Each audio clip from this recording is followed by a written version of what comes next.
औज़ बिल्लाहि मिनश शैतानिर रजीम बिस्मिल्लाहिर रहमानिर रहीम। अल्लाह जल्ल शानहू दे नाम दे नाल। अल्हम्दुलिल्लाहि रब्बिल आलमीन वल आक़िबतुल लिल मुत्तक़ीन अस्सलातु वस्सलामु अला रसूलिहिल करीम। अस्सलामु अलैकुम दोस्तों, मैं डॉक्टर नसीर कालों जनाब दी खिदमत च हाज़र हाँ CNP वालों।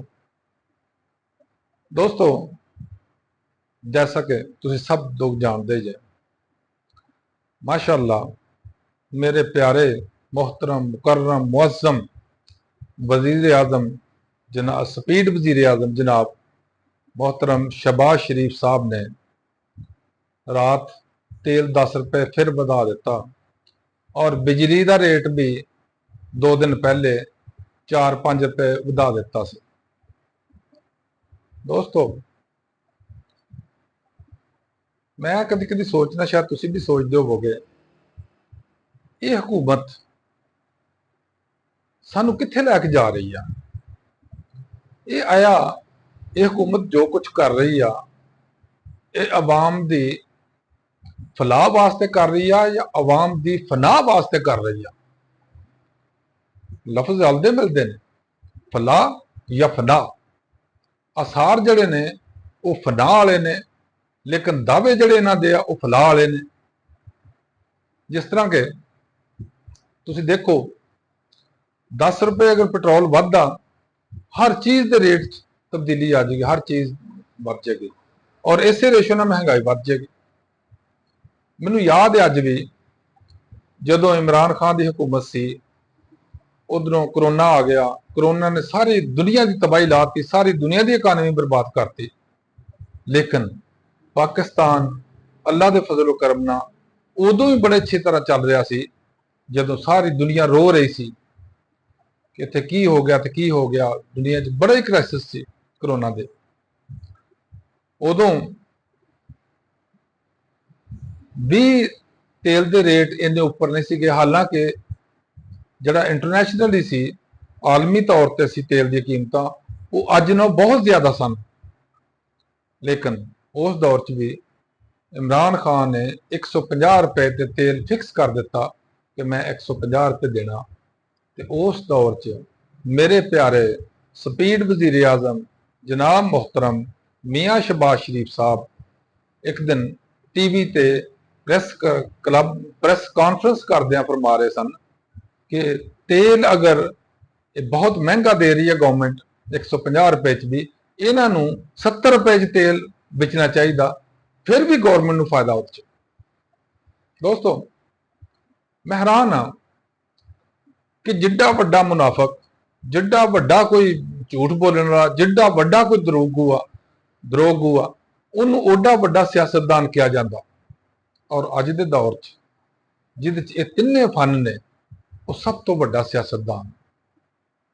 मैं कदी कदी सोचना, हैरान हुन्ना और फिर परेशान भी हुन्ना कि मैं अपने प्यारे वज़ीर आज़म नूं की लफज इस्तेमाल करा उन्हां वास्ते कि ये जनाब उदों झूठ बोल रहे सन, उदों फ्रॉड कर रहे सन, या उदों धोखा दे रहे सी, या अज दे रहे।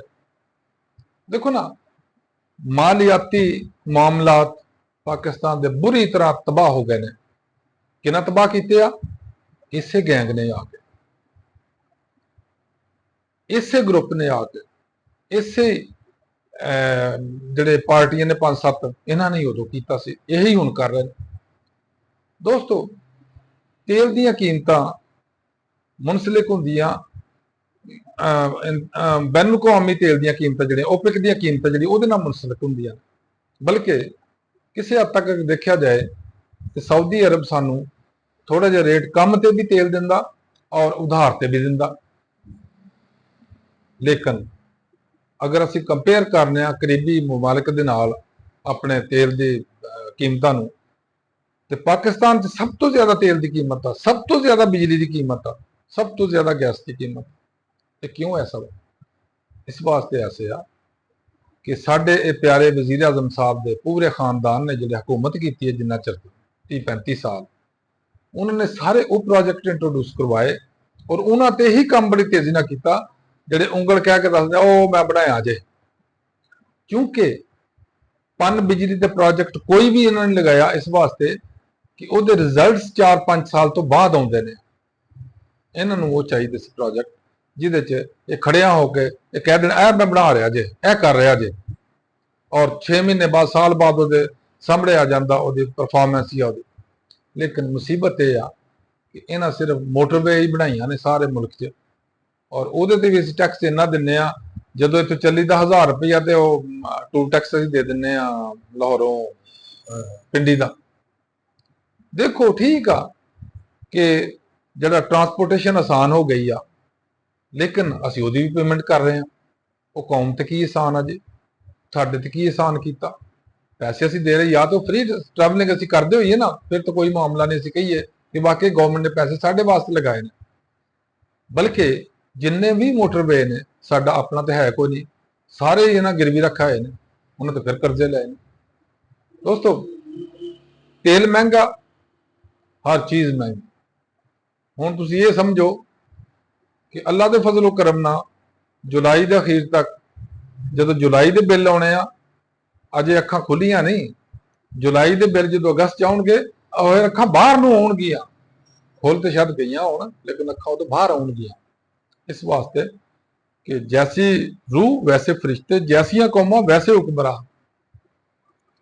ਸਾਡੇ ਚ ਕਿਸੇ ਚ ਇੰਨੀ ਤੌਫੀਕ ਨਹੀਂ ਹੈ ਕਿ ਅਸੀਂ ਇਹਦੇ ਖਿਲਾਫ ਇhtਜਾਜ ਕਰੀਏ, ਇਹਦੇ ਖਿਲਾਫ ਆਵਾਜ਼ ਉਠਾਈਏ। ਕਿਉਂ? ਜਿਹੜੇ ਖਬੀਸ ਇਮਰਾਨ ਖਾਨ ਦੇ ਦੌਰ ਵਿੱਚ ਲੋਕਾਂ ਦੇ ਮੂੰਹ 'ਚ ਮਾਈਕ ਦੇ ਦੇ ਕਹਿੰਦੇ ਦੱਸੋ ਮਹਿੰਗਾਈ ਦਾ ਕੀ ਰੇਟ ਆ, ਦੱਸੋ ਤੇਲ ਦਾ ਕੀ ਰੇਟ ਆ, ਦੱਸੋ ਰੋਟੀ ਦਾ ਕੀ ਰੇਟ ਆ, ਆਟੇ ਦਾ ਕੀ ਰੇਟ ਆ, ਗੰਦਮ ਦਾ ਕੀ ਰੇਟ ਹੈ। ਅੱਜ ਨਾ ਉਹਨਾਂ ਨੂੰ ਤੇਲ ਦਾ ਰੇਟ ਨਜ਼ਰ ਆਉਂਦਾ, ਅੱਜ ਨਾ ਉਹਨਾਂ ਨੂੰ ਬਿਜਲੀ ਦਾ ਰੇਟ ਨਜ਼ਰ ਆਉਂਦਾ, ਨਾ ਗੈਸ ਦਾ ਰੇਟ ਨਜ਼ਰ ਆਉਂਦਾ, ਨਾ ਆਟੇ ਦਾ, ਗੰਦਮ ਦਾ, ਕਿਸੇ ਚੀਜ਼ ਦਾ ਨਜ਼ਰ ਨਹੀਂ ਆਉਂਦਾ। ਅੱਜ ਕੀ ਕਹਿੰਦੇ ਨੇ? ਦੇਖੋ ਜੀ ਗੰਦਮ ਸਸਤੀ ਨਹੀਂ ਹੋ ਗਈ, ਆਟਾ ਸਸਤਾ ਨਹੀਂ ਹੋ ਗਿਆ। ਔਰ ਤੁਹਾਡਾ ਬੇੜਾ ਗਰਕ ਹੋਵੇ, ਬੇੜਾ ਗਰਕ ਤੇ ਕਰ ਦਿੱਤਾ ਇਸ ਹਕੂਮਤ ਨੇ ਸਾਡੇ ਭਰਾ ਜ਼ਿਮੀਂਦਾਰਾਂ ਦਾ, ਤਬਾਹੀ ਲਾਤੀ ਹੈ ਕਾਸ਼ਤਕਾਰਾਂ ਦੀ। ਬਾਕੀ ਕਿਹੜੀ ਚੀਜ਼ ਸਸਤੀ ਹੋਈ ਆ? ਉਹ ਵੀ ਸਸਤੀ ਇਸ ਵਾਸਤੇ ਹੋ ਗਈ ਆ ਕਿ ਜ਼ਿਮੀਂਦਾਰ ਦਾ ਬੇੜਾ ਗਰਕ ਹੋ ਗਿਆ ਵਿਚਾਰੇ ਦਾ, ਉਹਦੇ ਪੱਲੇ ਕੱਖ ਨਹੀਂ ਪਾਇਆ। 3900 ਰੁਪਇਆ ਰੇਟ ਦੇ ਕੇ ਇਹ ਹਕੂਮਤ, ਮਰਕਜ਼ੀ ਸੂਬਾਈ ਹਕੂਮਤ ਦੋਨੋਂ ਦੌੜ ਗਈ। ਕਿਉਂ? ਇਹਨਾਂ ਨੇ ਬਾਹਰੋਂ ਫੰਡਿੰਗ ਕਰ ਲਈ ਸੀ, ਬਾਹਰੋਂ ਦਰਾਮਦ ਕਰ ਲਈ ਸੀ ਕਣਕ, ਔਰ ਉਹ ਐਸੀ ਫਜ਼ੂਲ ਕਣਕ ਇਹਨਾਂ ਦਰਾਮਦ ਕੀਤੀ ਆ, ਪੂਰੀ ਇਕਨੋਮੀ ਦਾ ਬੇੜਾ ਗਰਕ ਕਰਤਾ ਇਹਨਾਂ, ਔਰ ਪੂਰੀ ਕਾਸ਼ਤਕਾਰ ਲੋਕਾਂ ਦਾ ਪੂਰਾ ਮੁਸਤਕਬਲ ਦਾ ਬੇੜਾ ਗਰਕ ਕਰ ਦਿੱਤਾ ਇਹਨਾਂ ਨੇ। ਲੋਕ ਕੀ ਕਰਨਗੇ? ਲੋਕ ਆਇੰਦਾ ਕਣਕ ਨਹੀਂ ਬੀਜਣਗੇ, ਗੰਦਮ ਨਹੀਂ ਬੀਜਣਗੇ। ਲੇਕਿਨ ਨਾ ਬੀਜਣ ਇਹਨਾਂ ਨੂੰ ਕੀ ਫਾਇਦਾ, ਇਹਨਾਂ ਨੂੰ ਕੀ ਨੁਕਸਾਨ ਹੈ? ਇਹਨਾਂ ਨੂੰ ਤੇ ਫਾਇਦਾ ਹੀ ਫਾਇਦਾ, ਇੰਪੋਰਟ ਕਰਨਗੇ, ਮੌਜਾਂ ਕਰਨਗੇ। ਜਦੋਂ ਕਿ ਕਾਸ਼ਤਕਾਰ ਉਹਦੇ ਮੁਤਬਾਦਲ ਕੋਈ ਫਸਲ ਬੀਜਣਾ ਚਾਹੇਗਾ, ਉਹ ਗੰਨਾ ਅਗਰ ਲੈ ਕੇ ਆਉਂਦਾ, ਗੰਨੇ 'ਚ ਕੀ ਆ? ਗੰਨੇ 'ਚ ਸਾਰੀਆਂ ਮਿੱਲਾਂ ਇਹਨਾਂ ਦੀਆਂ ਨੇ, ਜਾਂ ਸ਼ਰੀਫ ਫੈਮਿਲੀ ਦੀਆਂ ਨੇ, ਜਾਂ ਜ਼ਰਦਾਰੀ ਫੈਮਿਲੀ ਦੀਆਂ ਨੇ, ਜਾਂ ਇਹਨਾਂ ਦੇ ਕੋਸ ਦੇ ਸਾਥੀਆਂ ਦੀਆਂ ਨੇ। ਉੱਥੇ ਆਣ ਕੇ ਲੁੱਟਮਾਰ ਹੋਏਗੀ, ਲੋਕਾਂ ਦੇ ਗੰਨਾ ਚੁੱਕ ਲੈਣਗੇ, ਪੈਸੇ ਨਹੀਂ ਦੇਣਗੇ। ਇਸ ਤਾਂ ਪਹਿਲੇ ਹੁੰਦਾ ਆਇਆ, ਅਜੇ ਤੱਕ ਲੋਕ ਰੋਂਦੇ ਨੇ ਸਾਡੇ ਪੈਸੇ ਨਹੀਂ ਮਿਲੇ। ਕਮਾਲ ਦੇ ਜ਼ਿਮੀਂਦਾਰ ਵਿਚਾਰਾ ਮਰ ਜਾਏ, ਕਿੱਥੇ ਜਾਏ? ਗੰਦਮ ਬੀਜਦਾ ਉਹਦਾ ਰੇਟ ਨਹੀਂ, ਕਬਾਬ ਬੀਜਦਾ ਉਸ ਪੈਸੇ ਨਹੀਂ ਮਿਲਦੇ। ਜਦੋਂ ਕਿ ਰੇਟ ਤੇਲ ਦਾ ਵਧਾਤਾ, ਉਹਦੀ ਇਰੀਗੇਸ਼ਨ ਖਤਮ ਹੋ ਗਈ, ਪਾਣੀ ਲਗਾਉਣ ਤੋਂ ਆਤਰ ਹੋ ਗਿਆ। ਇੰਨਾ ਮਹਿੰਗਾ ਤੇਲ ਕਿਸ ਤਰ੍ਹਾਂ ਇਸਤੇਮਾਲ ਵਿਚਾਰਾ ਕਰੇ? ਬਿਜਲੀ ਟਿਊਬਵੈਲ ਦੀ ਇਹਨਾਂ ਮਹਿੰਗੀ ਕਰਤੀ, ਜ਼ਿਮੀਂਦਾਰ ਕਿੱਥੇ ਜਾਏਗਾ? ਇਹਨਾਂ ਦੀ ਜਾਨ ਨੂੰ ਨਹੀਂ ਰੋਏਗਾ ਤਾਂ ਕੀ ਕਰੇਗਾ ਵਿਚਾਰਾ? ਇਹਨਾਂ ਦੀ ਜਾਨ ਨੂੰ ਰੋਏਗਾ, ਸੜਕਾਂ ਤੇ ਆਏਗਾ, ਫਿਰ ਇਹ ਨਵਾਂ ਤਮਾਸ਼ਾ ਲਗਾਉਣਗੇ, ਉਹਨਾਂ ਨੂੰ ਮਾਰਨਗੇ, ਉਹਨਾਂ ਤੇ ਜ਼ੁਲਮੋ ਜ਼ਿਆਦਤੀ ਕਰਨਗੇ, ਉਹਨਾਂ ਦੇ ਪਰਚੇ ਦੇਣਗੇ, ਉਹਨੂੰ ਅੰਦਰ ਦੇਣਗੇ। ਉਹਦੀ ਬੇਸਿਕ ਵਜ੍ਹਾ ਕੀ ਆ ਕਿ ਇਹ ਕਿਹੜੇ ਇਹਨਾਂ ਜ਼ਿਮੀਂਦਾਰਾਂ ਦੇ ਵੋਟਾਂ ਨਾਲ ਆਏ? ਜਿਸ ਤਰ੍ਹਾਂ ਦੂਸਰੀਆਂ ਕੰਪਨੀਆਂ, ਦੂਸਰੀਆਂ ਪਾਰਟੀਆਂ ਕਹਿ ਰਹੀਆਂ ਨੇ ਕਿ ਫਾਰਮ 45-47 ਦਾ ਮਾਮਲਾ ਵਾ ਕਿ ਸਾਰੇ 47 ਦੀ ਪੈਦਾਵਾਰ ਨੇ, 45 ਦੀ ਪੈਦਾਵਾਰ ਹੋਣ ਤੇ ਲੋਕਾਂ ਦਾ ਅਹਿਸਾਸ ਹੋਏ। ਦੋਸਤੋ ਇਹਨੂੰ ਕਹਿੰਦੇ ਕੌਲੋ ਫਿਰ ਤਜ਼ਾਦ, ਇਹਨੂੰ ਹੀ ਕਹਿੰਦੇ ਨੇ ਮੁਨਾਫਕਤ। ਕਿ ਜਦੋਂ ਹਕੂਮਤ 'ਚ ਨਹੀਂ ਸਨ ਉਦੋਂ ਕਹਿੰਦੇ ਸੀ ਕਿ ਅਸੀਂ ਜਨਾਬ ਤੇਲ ਜਿਹੜਾ ਉਹ 70 ਰੁਪਏ 'ਚ ਦੇਣ ਤੇ ਹਕੂਮਤ ਨੂੰ ਫਾਇਦਾ ਉਹਦੇ 'ਚ ਵੀ ਆ, ਜਦੋਂ ਕਿ ਉਦੋਂ 100 ਤੋਂ ਉੱਪਰ ਸੀ ਪਰ ਬੈਰਲ ਡਾਲਰ ਬੈਨ ਅਲ-ਅਕਵਾਮੀ ਸਤਹ ਤੇ। ਹੁਣ ਜਦੋਂ 100 ਤੋਂ ਵੀ ਥੱਲੇ ਆ ਗਿਆ, ਹੁਣ ਤੇਲ ਦੀ ਕੀਮਤ 300 ਦੇ ਕਰੀਬ ਪਹੁੰਚ ਗਈ ਆ। ਹੁਣ ਤੇਲ ਉੱਪਰ ਨੂੰ ਲਈ ਜਾਣ ਡਿਆ ਤੇ ਕੋਈ ਐਸਾ ਰਿਪੋਰਟ ਹੀ ਨਹੀਂ ਇਸ ਨੂੰ ਕਰਦਾ ਕਿ ਮਹਿੰਗਾਈ ਹੋ ਗਈ ਆ। ਉਹ ਨਵੇਂ ਇਸ਼ੂ, ਅਲੱਗ-ਅਲੱਗ ਫਜ਼ੂਲ ਇਸ਼ੂ ਲੈ ਕੇ ਸਾਰਾ ਦਿਨ ਟੀਵੀ ਤੇ ਐਂਕਰ ਪਰਸਨ ਬੈਠੇ ਨੇ, ਉਹ ਜਨਾਬ ਆਪਣੇ ਇੱਧਰ ਆਈ ਆਲੇ ਦੀਆਂ ਬਗਾਲੇ ਦੀਆਂ ਟਾਕੇ ਚਲਾਈ ਜਾਂਦੇ ਨੇ, सिर्फ इस वास्ते कि इस हुकूमत की बुरी कारकर्दगी और महंगाई का नाम ना सामने आ। अल्लाह ताला हदायत दे इन्हां नूं, साडे ते करम फरमाए। अस्सलाम वालेकुम।